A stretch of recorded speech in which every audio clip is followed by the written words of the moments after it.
The loner rancher waited for his mail-order bride, and a woman twice his size walked out of the wagon. Dry Creek burned under the midday sun, the air thick with dust and anticipation. Every soul in town gathered at the station, boots scuffing the boards, whispers passing like wind through dry grass. Farmer Eli Miller stood apart, his hat pulled low, one trembling hand locked around the wooden ring in his pocket. Today, his bride would arrive, a woman chosen from an advertisement, an answer to years of silence on his farm.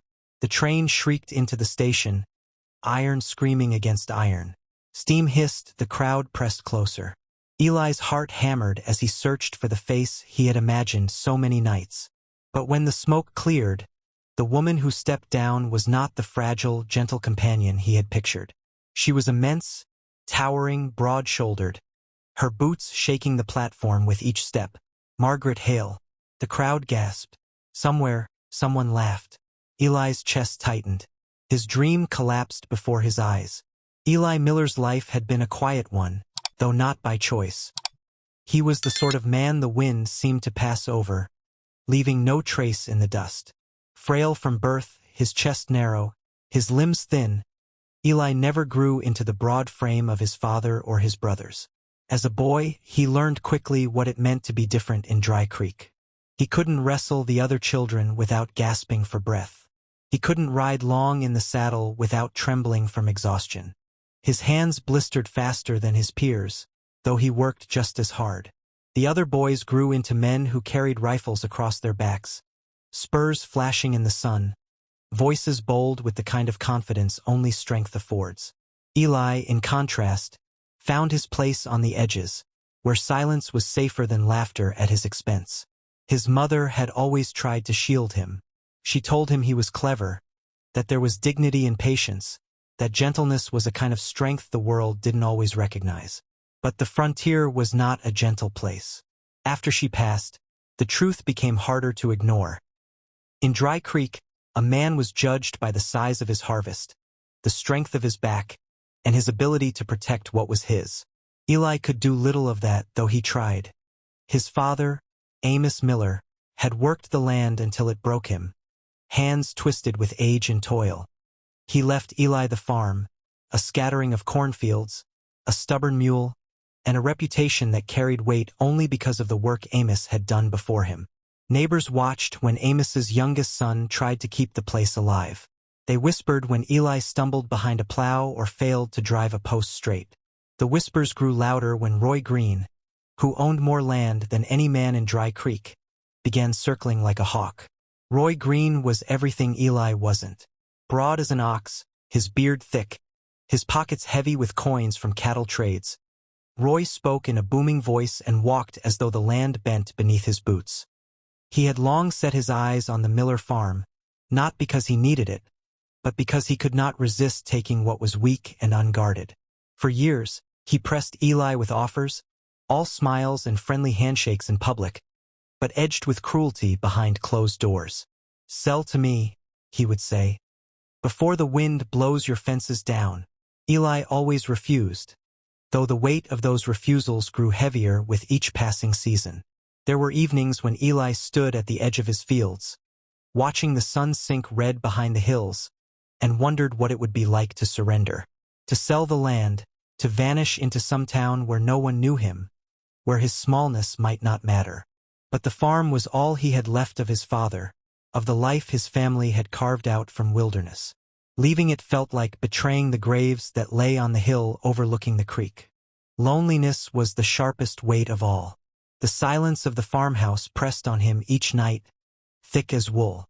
The walls seemed to sigh with absence, the floorboards echoing only his own steps.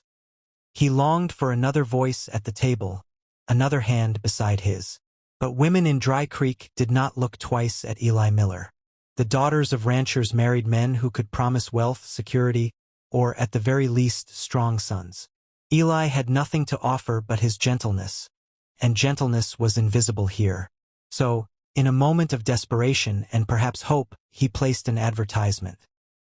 He'd heard stories in town of men sending letters back east, paying for brides who sought a better life on the frontier. Most men wanted sturdy women to bear children, or refined women to soften the roughness of their homesteads. Eli wanted something simpler. He wanted someone to see him, someone to share the silence. His advertisement was plain. Farmer of good heart, owning modest land in Dry Creek, seeks wife, will provide home, care, and companionship. Letters welcome.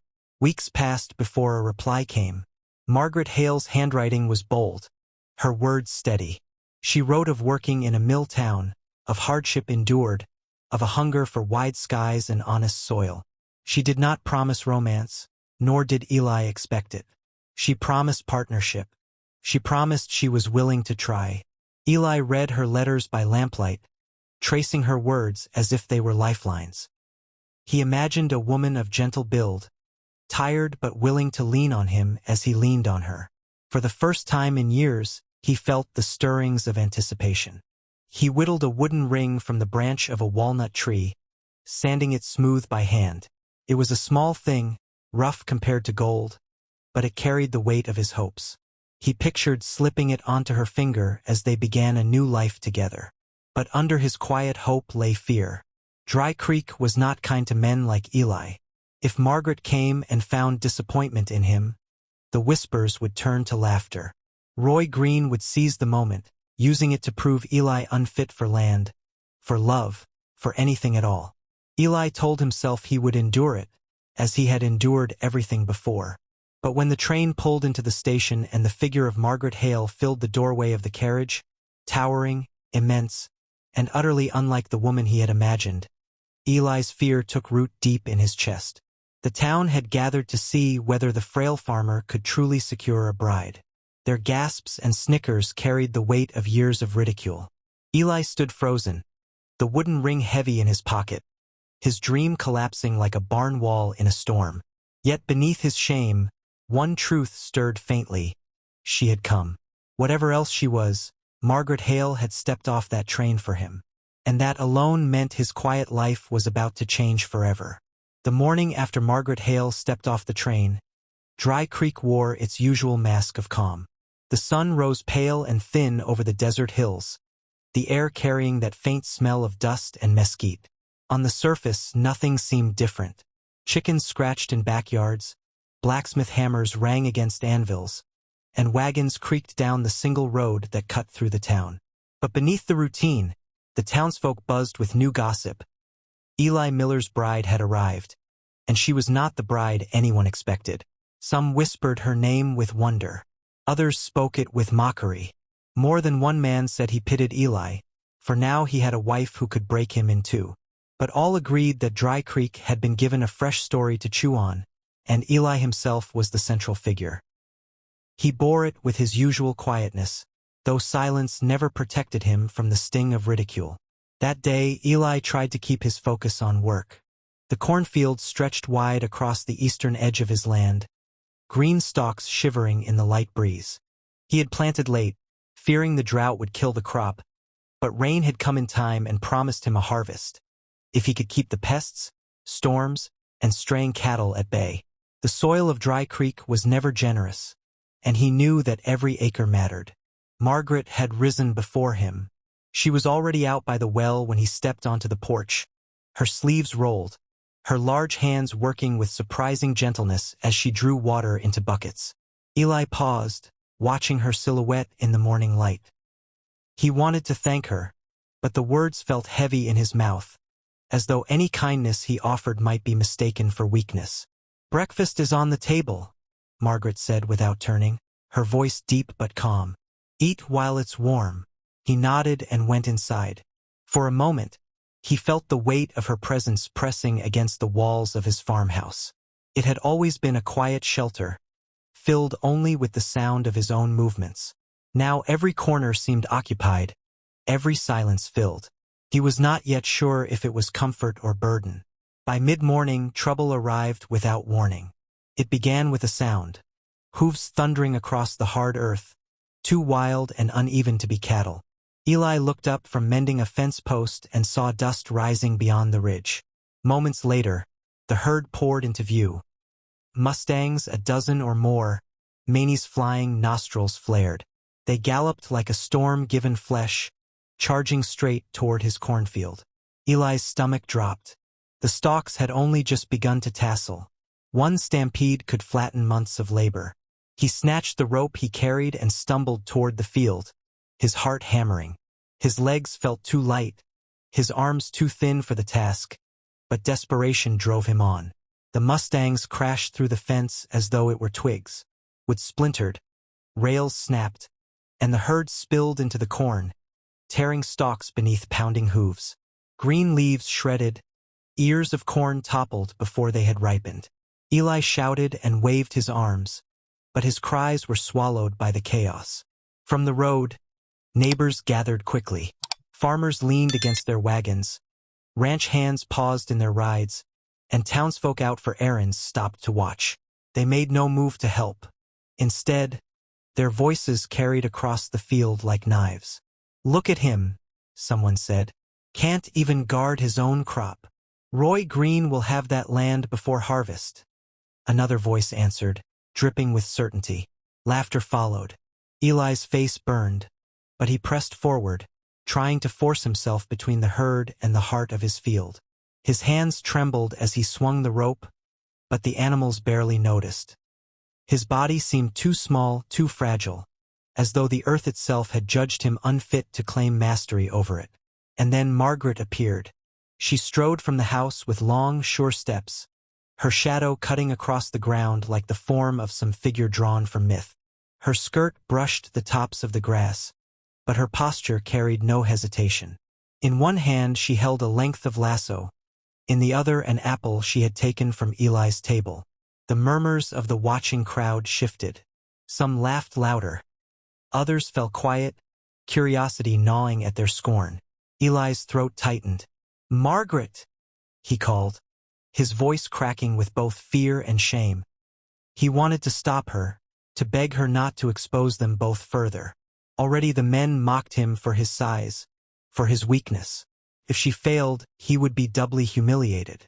If she succeeded, he feared their laughter might cut even deeper. But Margaret did not slow. She entered the cornfield as though it were a sanctuary instead of a battlefield. Her boots crushed broken stalks beneath them, her eyes fixed on the lead stallion who circled near the center of the herd. He was a massive beast, black as coal, his mane tangled, his eyes bright with fire. Every instinct in Eli told him that approaching such a creature unarmed was folly. But Margaret moved as though she and the animal were old acquaintances. She lifted the apple slowly, palm open, voice low and steady. The words she spoke were soft, barely audible above the commotion, but they carried a rhythm like a lullaby. The stallion's ears flicked toward her. He pawed the earth, nostrils flaring, torn between fight and curiosity. Eli stood frozen, his rope hanging useless in his hand. Around him, the crowd's laughter faltered. The field seemed to hold its breath. Margaret stopped a few paces away and knelt, making herself smaller before the wild creature. Her arm extended, offering the apple without force. The stallion tossed his head once, twice, then stepped forward. His teeth closed around the fruit, and for a moment time itself seemed to pause. The herd shifted. What their leader accepted, they accepted. One by one, the mustangs calmed, their frenzy dissolving into wary stillness. Margaret rose, her voice continuing in that same steady rhythm, and began to walk toward the corral. The stallion followed. So did the herd. Like shadows pulled by moonlight, they moved after her until, at last, she led them behind the repaired gate. Only then did she secure the latch and turn back to the watching crowd. Silence fell over the field. Men who had laughed now exchanged uneasy glances. Some looked away, unwilling to admit what they had seen. Others shook their heads, muttering excuses. But a few, just a few, nodded with something like respect. Eli's chest ached with a confusion he could not name. Shame, yes, but also awe. He had never seen such command, such calm in the face of chaos. His farm had been spared not by his hands, but by hers. For the first time, he felt the fragile shape of a truth pressing against his heart. Perhaps strength did not always wear the form he expected. Margaret walked toward him, brushing dirt from her skirt. She said nothing, only met his eyes with a quiet steadiness that unsettled him more than any storm.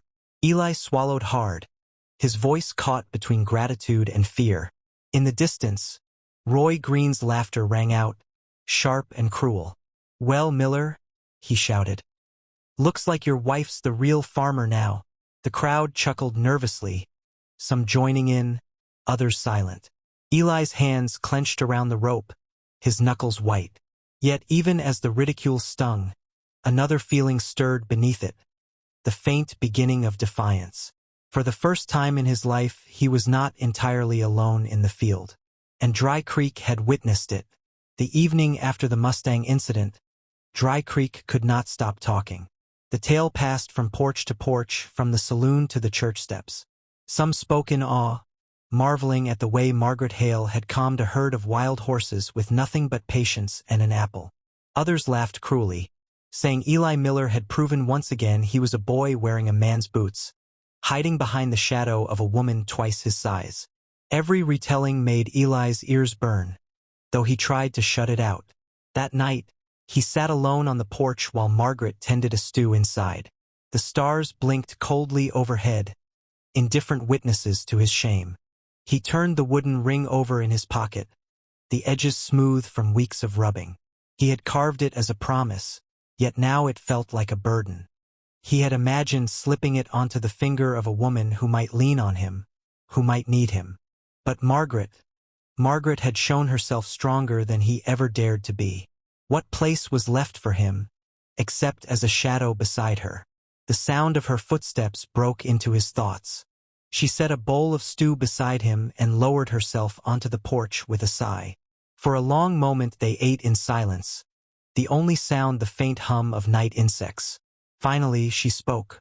"You work too hard on doubt," she said plainly. "Harder than you work on the land." He startled, a spoon halfway to his lips. "I don't." "Yes, you do."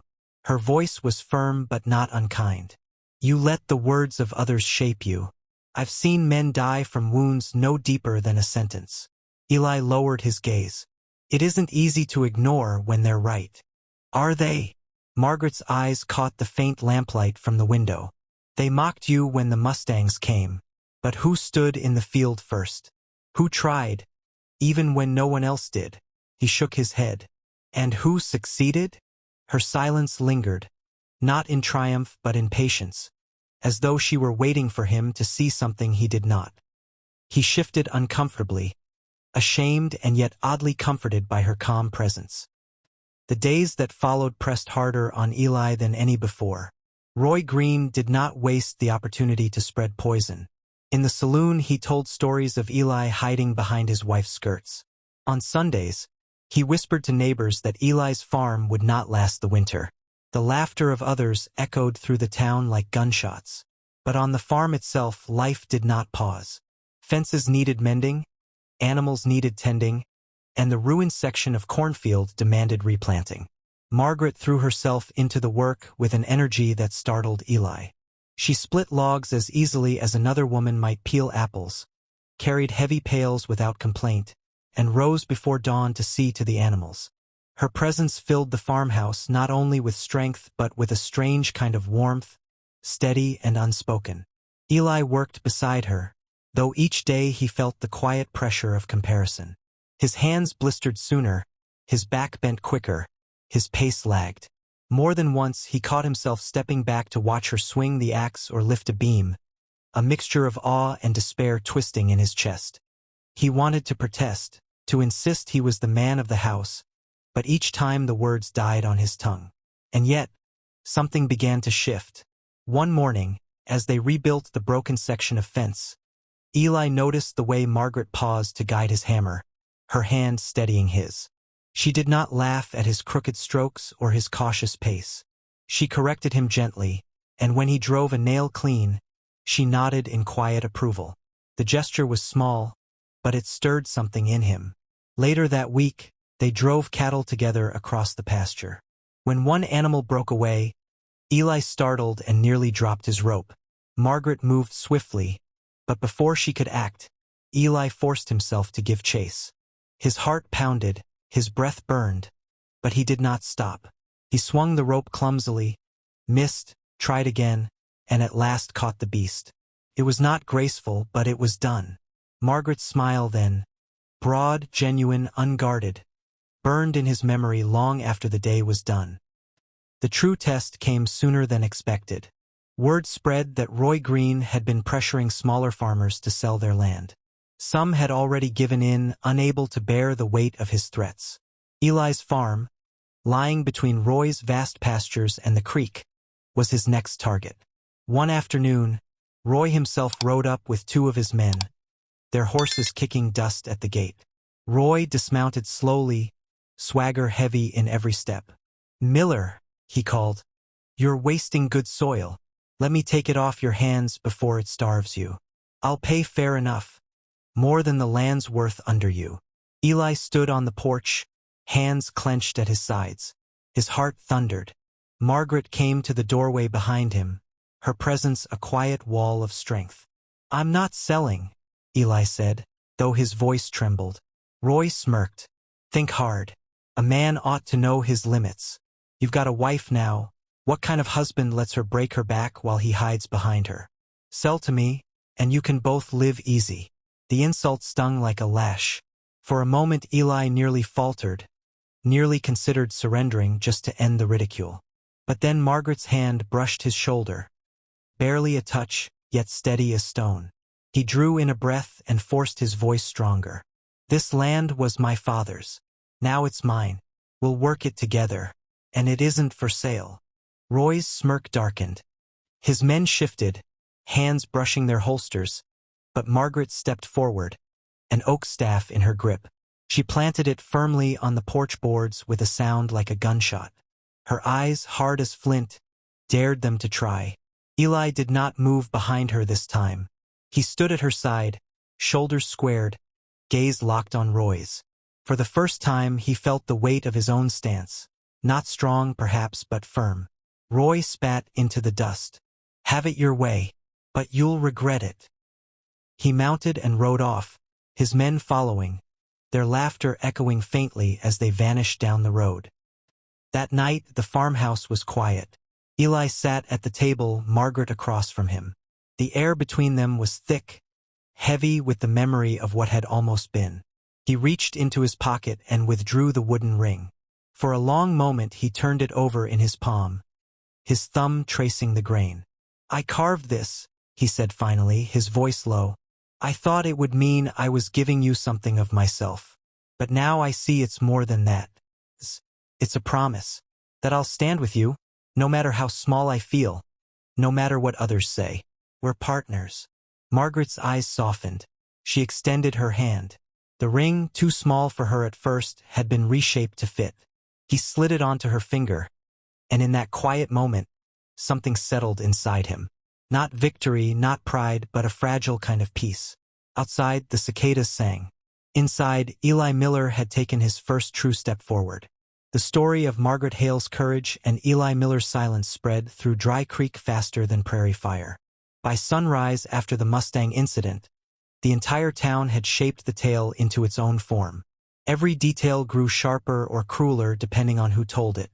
In the mercantile, women whispered over bolts of fabric. "She walked straight into that herd like a mountain come alive," one said wide-eyed. "Not a horse dared cross her." Another replied with a sniff. And Eli? They say he stood frozen, rope hanging useless in his hand. What kind of man lets his wife fight his battles? In the saloon, where whiskey loosened tongues, the laughter was harsher. "Miller's wife should be sheriff," men joked. "He can fetch her water while she keeps the town safe." Dice rolled, glasses clinked, and every punchline carved Eli's name deeper into ridicule. Children, too, caught the story, their games mocking him in the street. Some tied ropes around each other and played at being Margaret the horse tamer, while one unlucky boy was ordered to play Eli, standing helpless at the edge of the dust. Eli heard pieces of these stories everywhere he went. When he passed the blacksmith, he caught muttered laughter. At church, he felt eyes heavy on his back as though every prayer was aimed in pity at him. Even at the well, where women drew water, he saw the way they exchanged looks when he approached.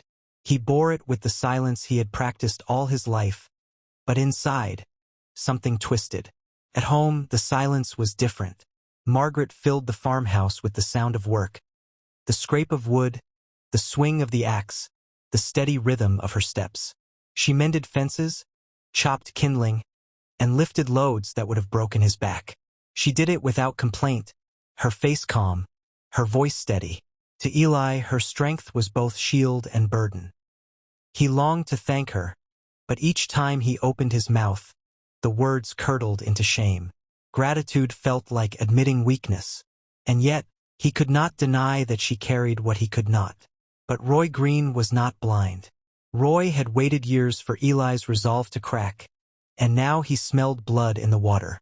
At the saloon, he spread poison with every drink he bought. "Miller's land is wasted," he said loudly enough for all to hear. "His wife keeps the farm afloat, not him. Better she sell it to someone who knows how to use it." He told stories of Amos Miller, Eli's father, a man who worked the earth until his hands cracked, and hinted that Amos would weep to see his son cower behind a woman. He claimed that Eli's corn would fail because no weak man could coax bounty from the soil. And each time he ended with the same sly promise. "When Miller's ready to quit, I'll be waiting with silver in hand." The rumors slithered like snakes. By Sunday, half the congregation carried them on their tongues. As Eli and Margaret walked to church, whispers followed. The preacher's words about the strength of men to protect their households landed like a hammer on Eli's shoulders. Margaret stood tall beside him, her gaze steady, but Eli could feel the weight of every eye pressing him down. After service, Roy chose his stage. He strode across the churchyard with his wide hat tilted back and his spurs striking sharp notes against the boards. His men lingered nearby, grinning like hyenas. "Miller!" he boomed, clapping a hand on Eli's shoulder with mock familiarity. "You're a fortunate man. Not every farmer has a wife strong enough to tame wild mustangs. But then again, not every farmer is too weak to do it himself." Laughter rippled through the crowd. Eli flushed scarlet, his jaw tightening, but no words came. Margaret's hand brushed his arm, steadying him, though her silence was edged with warning. Roy leaned closer, lowering his voice though everyone could still hear. "Sell me your land, Miller. Take the coin, move into town. Your wife can sew dresses or teach children instead of breaking her back for corn that won't grow. It'd be a kindness to her. And to you, well, it'd save you from further embarrassment." Eli's heart hammered. The offer was tempting, silver enough to buy comfort, to escape the mockery. He could let go of the farm, leave behind the soil that had never yielded fully to him. For one breath, he imagined it. A small house in town, Margaret at his side, no more whispers of failure. But then he caught her eyes. They were steady, dark with unspoken meaning. Not anger, not pity, something fiercer. Expectation. She had come across the country for him, left her life behind. To sell now would not only betray his father's land, but also betray her faith in him. His voice trembled, but he forced it out. "The land isn't for sale." The words surprised even him. The crowd shifted, a murmur passing through them. Margaret's grip on his arm eased, but her gaze stayed fixed on Roy. Roy's smirk faltered, then hardened. "Think carefully, Miller. A man ought to know his limits. If you don't, others will teach them to you. Next time, I won't ask." He spat in the dust, swung into his saddle, and rode off. His men followed, their laughter sharp as knives. The crowd lingered, buzzing with speculation, but Eli could hear none of it. His ears roared with the echo of his own words. That night, silence wrapped the farmhouse. Margaret stirred the fire while Eli sat at the table, staring at his calloused hands. At last he spoke. "I thought maybe he was right, that the land would be better in stronger hands. But then I realized it isn't just mine. It's ours. If I give it up, I give up more than soil. I give up the promise I made when you stepped off that train." Margaret looked at him a long moment. Then she nodded once, firm as stone. "Then we'll keep it," she said simply. Outside, coyotes called across the hills, their voices lonely and wild. But inside the farmhouse, For the first time in weeks, Eli felt less alone. He knew Roy Green would return, not with words but with force. Yet when that day came, Eli vowed he would not hide behind silence. He would stand, however frail, because the land and Margaret were worth it. And so the rumors of Dry Creek twisted into something new. A storm on the horizon, waiting to break. The week after Roy Green's venomous challenge stretched out like a taut rope, each day wound with tension that could snap at any moment. Eli Miller felt it in the silence of the dawn, in the stillness of the rows of corn, and in the glances of every neighbor who passed along the road. The world around him carried on. Wagons rattled, cattle bawled, hammers rang at the blacksmith's forge. But beneath it all, there was a waiting, a hush, as though the town itself anticipated a storm. Eli worked the farm with a kind of deliberate stubbornness. He mended rails that no longer held, stacked hay though the loft was already full, pulled weeds until his hands bled. The work gave him no peace, but it kept the fear at bay. Margaret, as always, worked beside him. She split logs as though the axe were an extension of her arm, carried water without slowing, and moved through the house with steady grace. Her strength was no longer a surprise to him, but still a wonder. Yet he noticed how often her eyes strayed toward the road, as his did. Both of them knew Roy Green would return. The question was not if, but when. In town, the talk grew louder. At the saloon, men laid wagers on how long Eli could hold out before selling. At the mercantile, women whispered that Margaret was too fine a woman to waste her years defending barren soil beside a man afraid of his own shadow. Some even claimed she would be better off if Roy took the land. At least then she would not need to carry the burden alone. Eli heard pieces of this gossip, carried to his ears like thorns on the wind. The shame gnawed at him, but he held his tongue. Still, in the quiet of night, when he lay awake listening to the even rhythm of Margaret's breath, he wrestled with doubt. Was he a fool to resist? Was he clinging to land that would one day bury him? And yet, beneath the weight of doubt, something else stirred, a fragile flame of defiance. He remembered the look in Margaret's eyes when he refused Roy at the churchyard. A look not of pity, but of respect. That memory kept the flame alive.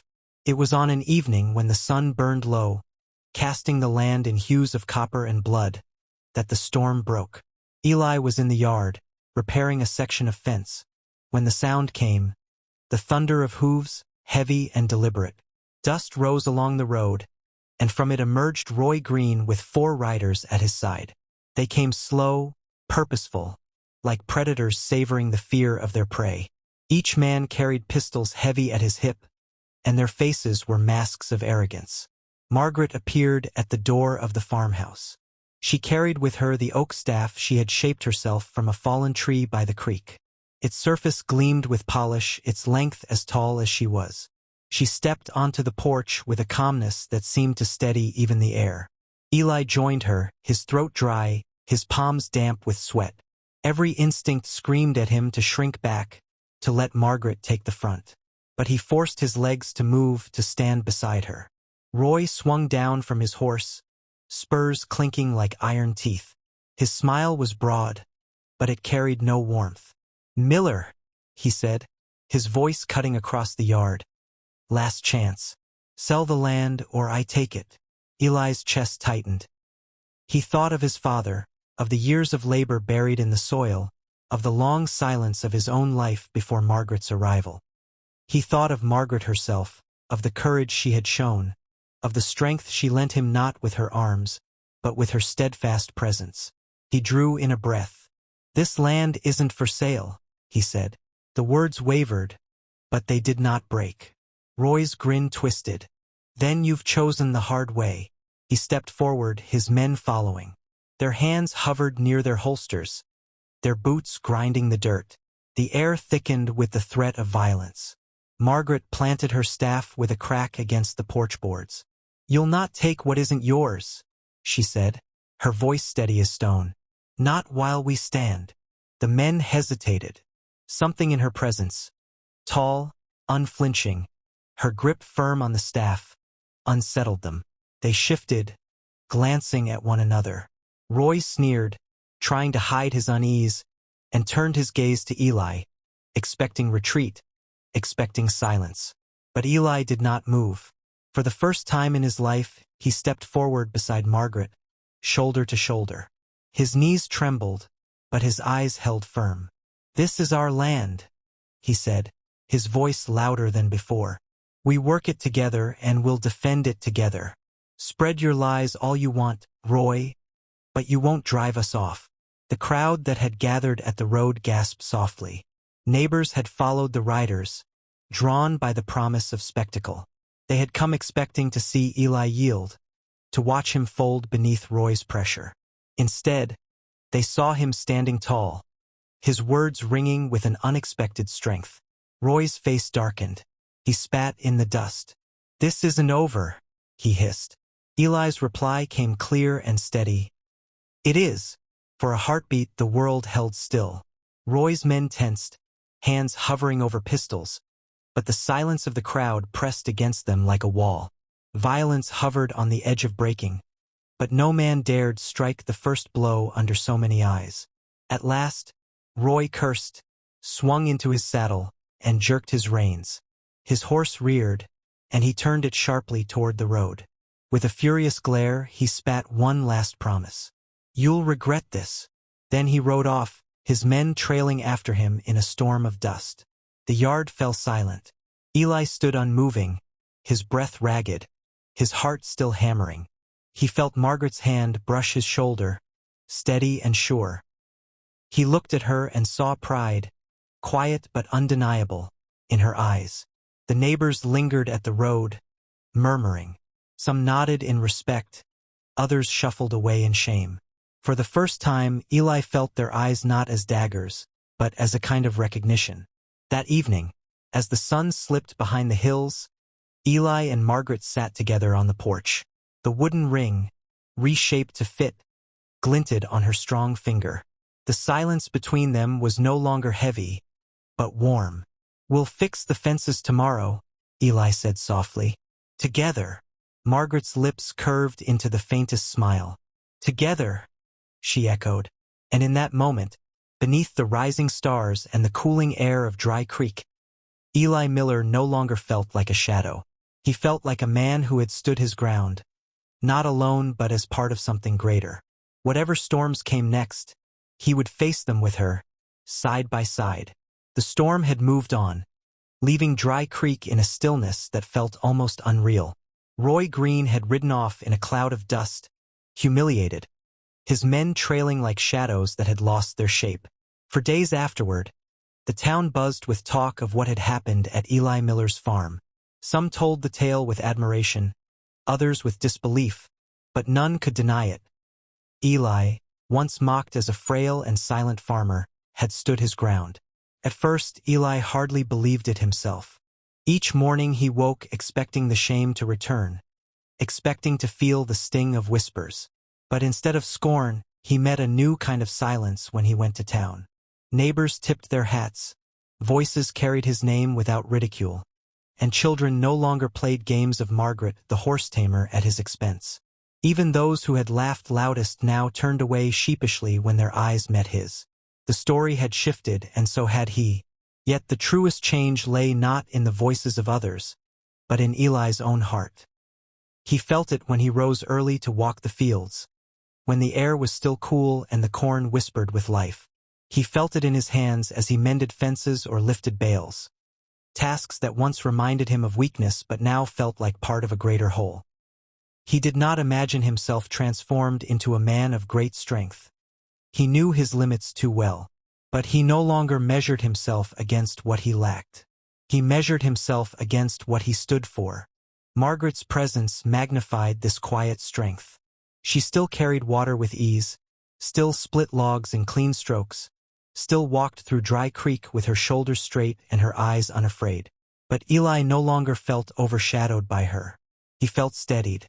Where once her strength had seemed a mirror reflecting his weakness, now it was a light in which his own truth could take shape.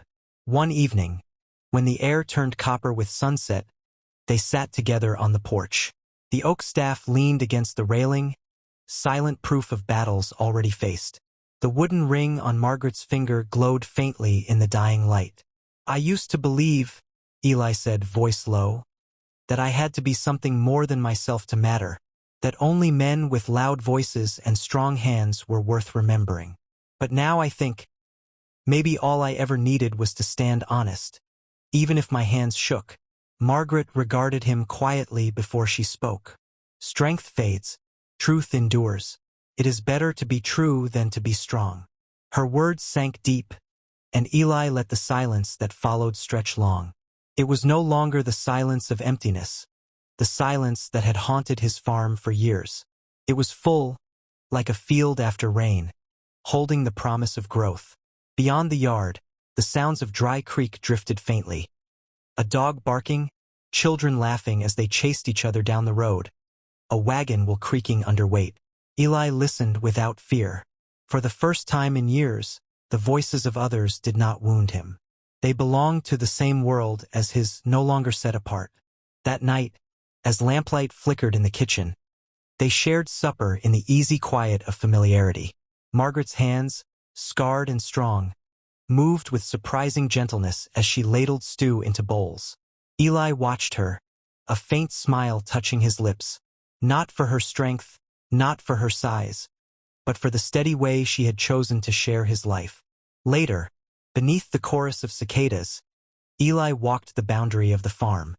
The land stretched dark and wide under the stars, the fences running like lines of promise against the earth. He paused at one post, laying his hand upon it, and thought of his father. Amos Miller had carried his life into the soil. Now Eli carried it forward, not alone, but with Margaret. He wondered if his father would see pride instead of disappointment. He chose to believe he would. When Eli returned to the porch, Margaret sat waiting. The starlight softened her face, though her form was still strong as oak. He sat beside her, shoulders brushing, and together they looked out over the fields. Neither spoke for a long while. The night held them, cool and tender, as if the land itself had settled into rest. At last Eli reached for her hand. His fingers laced through hers, rough skin against rough skin. "Whatever comes," he whispered, "we face it together." Margaret's grip tightened, firm and certain. "Together," she echoed. The word lingered in the night air, binding them more strongly than any contract, more surely than any fence post in the field. Eli felt the old burden of loneliness fall away. He was not a man diminished by weakness, nor a shadow hiding behind another's strength. He was part of something greater, two lives interwoven, two wills set firm upon the same ground. The farm, once a place of silence and doubt, had become a place of belonging. The fields no longer seemed empty, the nights no longer hollow. The stillness of Dry Creek was no longer barren. It was warm, alive, filled with promise. And as the stars deepened above them and the earth breathed quiet beneath, Eli Miller finally understood. Strength was not in standing alone. It was in standing together.